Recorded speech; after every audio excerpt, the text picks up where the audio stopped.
Hola, mi nombre es Fabricio Mejía Madrid y esta es mi colaboración semanal para Sin embargo, que se llama La Horda del MacPrián.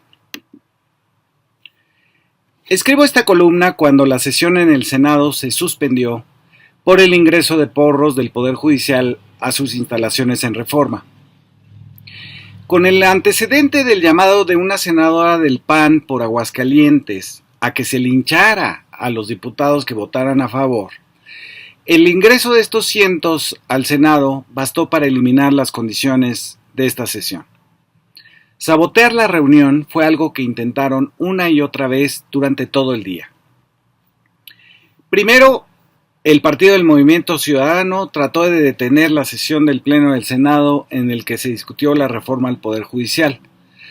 Todo empezó con un tuit de quien fuera el candidato a la presidencia de ese partido, Jorge Álvarez Maínez, a las 10 de la mañana, que decía: alerta, como represalia por esta postura, se refería al voto en contra de la reforma judicial. El gobierno criminal de Laida Sansores detuvo esta madrugada al papá del senador, Daniel Barreda, en Campeche. También detuvieron a Paul Arce, coordinador de nuestra bancada en Campeche, en la escuela de sus hijos. Habíamos estado discutiendo durante días sobre las familias, sobre todo de que el 49% del Poder Judicial Federal estaba emparentado entre sí. Pero ahora, en el Pleno del Senado, se hablaba de padres e hijos. El papá de Daniel Barreda del Movimiento Ciudadano en Campeche estaba detenido. Sobrevino una imagen irrisoria.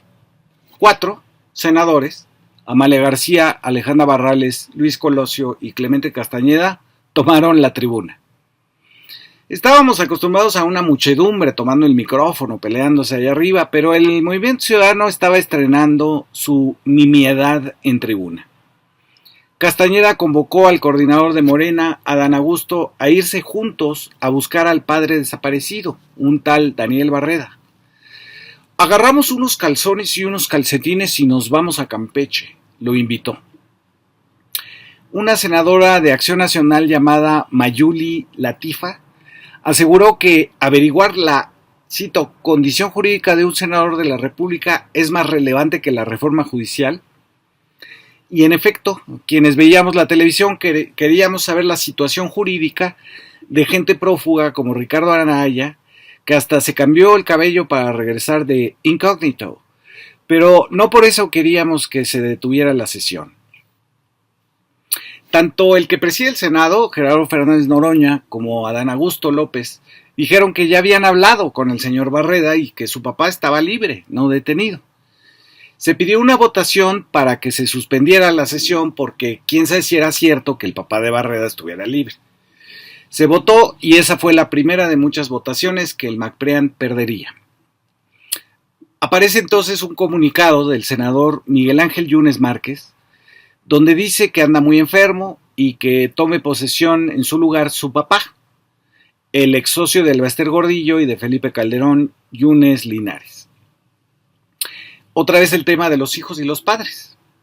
Marco Cortés, que ahora también es senador, se queja de que la licencia de Yunes es, cito, para cambiar a contentillo, a capricho, la Constitución.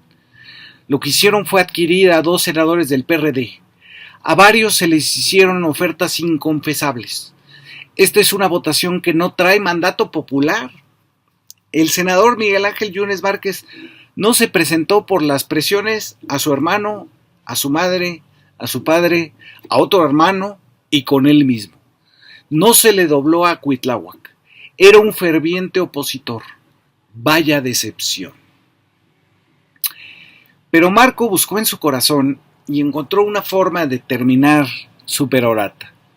Querido Yunes Márquez, no se acordó que se llamaba Miguel Ángel, estás a tiempo de ser un héroe y no un traidor a la patria. Entonces llega Yunes Linares, acusado de pederastia por Lida Cacho en su libro, y los panistas le gritan: traidor, traidor.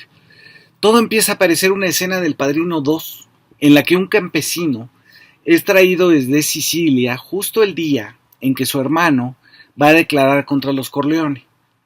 Al ver a su hermano, se desdice de su testimonio y prefiere el perjurio. Cuando Michael Corleone le explica a su esposa Kay qué fue realmente lo que pasó, solo le dice: no tenemos nada que ver en eso, fue entre los hermanos. Lo que el papá del senador, que es también su suplente en el Senado, le dice a Acción Nacional, a Marco, es que el voto de un parlamentario es individual, que en Acción Nacional ha habido coacción, coerción y presión de expulsión a quienes no voten, como dice Marco Cortés, al que de paso le asesta: tú no eres el dueño del PAN, no puedes expulsar a nadie. Marco se pone de pie desconcentrado, pide la palabra y comienza a gimotear. Por supuesto que la familia Yunes es competitiva, es combativa.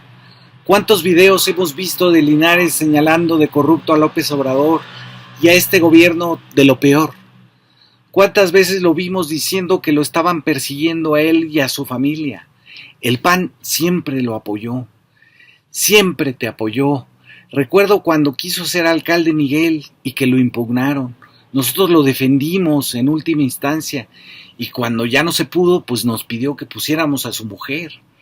Y ganamos la alcaldía, pero apenas lo logramos. Tu exsecretario de gobierno que estuvo en la cárcel 2 años, cuando lo metieron a tu fiscal a la cárcel, también estuvimos contigo. Te tengo aprecio personal, pero estoy francamente decepcionado de lo que has hecho. Tú y yo éramos diputados cuando eras de Elba Ester Gordillo, luego del PAN. El linchamiento no es democracia, le responde Yunes Linares. Así hubieran seguido hasta mañana Marco y Yunes Linares echándose la culpa de haberse cubierto sus respectivos delitos, pero afortunadamente están prohibidos los diálogos entre 2 senadores. Así que pasamos a la ocurrencia, la segunda, de suspender este debate.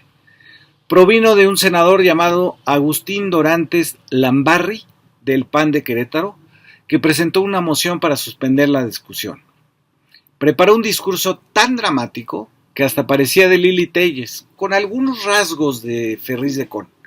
Dijo: hoy quiero levantar la voz a nombre de las niñas y niños a quienes se les negarán sus tratamientos y sus cirugías en los hospitales públicos, de aquellos que serán arrestados ilegalmente, de quienes serán torturados, aquellos a quienes un gobierno les clausurará su negocio, de las familias que serán echadas de sus casas, aquellos que quedarán indefensos ante el poder de un régimen si esta reforma llega a concretarse, ya que una vez que caiga el poder judicial, no habrá poder alguno que los ampare.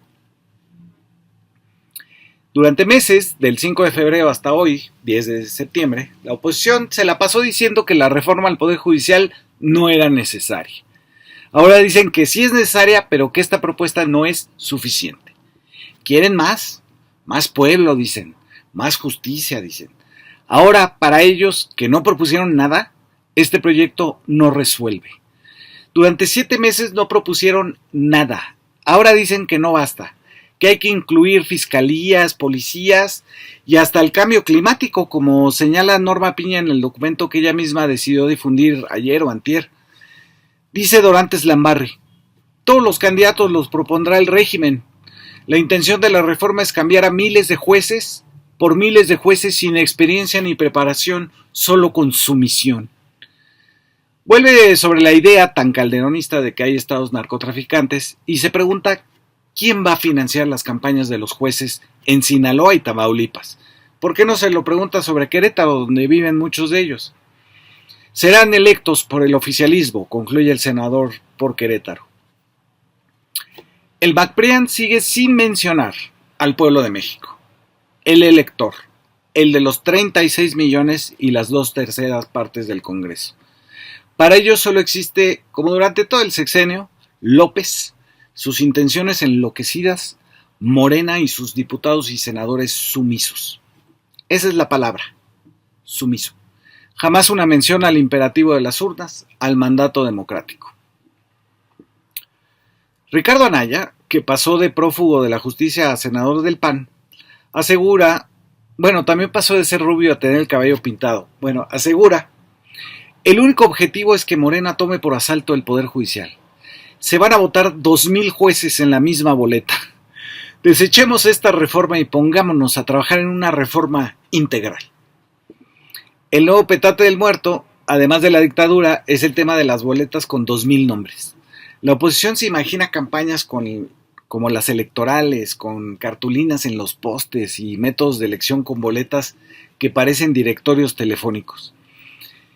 Y llegó Lili Téllez, que sigue en el Senado. No decepcionó su uso de la violencia verbal. Sin miedo al abucheo popular y menos al sombrerazo, aseguró: la mayor mentira que se ha dicho sobre la reforma es que es un mandato popular. Eso es mentira. No obedece a un clamor ciudadano ni atiende una necesidad tangible y urgente del pueblo.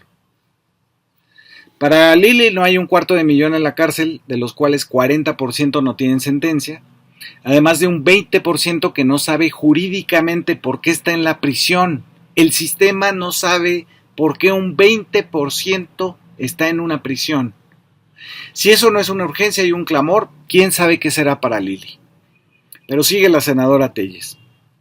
La reforma proviene del capricho malévolo de un hombre envenenado por el rencor que pretende violar la Constitución. Aquí la senadora no se enteró de que está en una reforma constitucional. Aquí no se viola la Constitución, se reforma. Pero argumenta: este es el acto de corrupción fundacional de Claudia Sheinbaum, un gobierno que nacerá manchado por el tributo a su falso profeta. Son unos bellacos, no plebeyos, dice, señalando a Fernández Noroña, que ha reivindicado el término plebeyo. Es decir, no excluidos, sino difíciles de gobernar, que es como reza la definición de bellaco del diccionario. Están entrenados, oigan ustedes, están entrenados para no pensar, y si piensan, están entrenados para no hablar, y si hablan, están entrenados para no actuar, y si actúan, están entrenados para hacerlo como les manda, sin cambiar una sola coma. Nadie se atreve a ser libre, no se atreven a tener autonomía intelectual, se consumen en su adicción al dinero y al poder. Luego, ya metida en el denuesto y la vulgaridad, les dijo a la bancada mayoritaria en el Senado, la de Morena y sus aliados: grupo de personas miedosas y carentes de inteligencia, acomplejados, incultos y sin carácter, rehenes de las locuras de un desquiciado desde su palacio, masa irreflexiva que se come a sí misma, horda que sigue al Nerón de Macuspana. Y terminó con un enigma de esos a los que ya nos tiene acostumbrados y dijo: van a privatizar el poder judicial para el hijo de López Obrador, bancada de mafiosos. ¿Qué tenía que ver el hijo del presidente?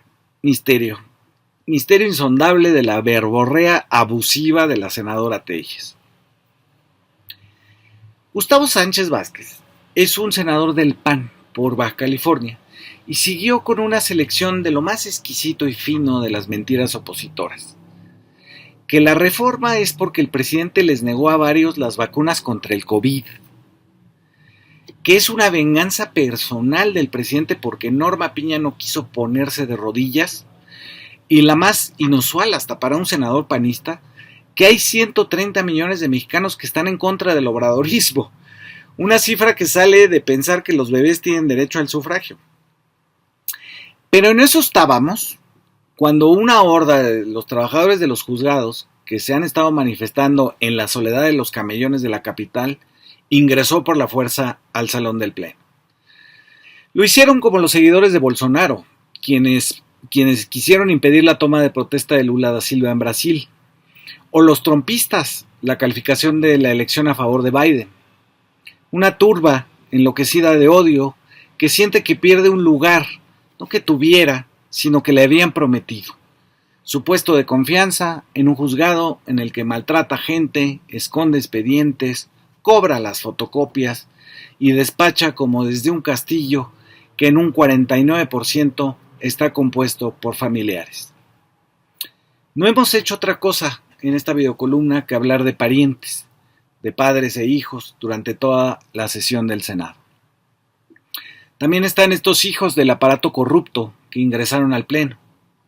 Son los hijos a los que se les prometía la impunidad a cambio de su obediencia. son los hijos de la corrupción, que se tolera porque también te toca, aunque sea poquito.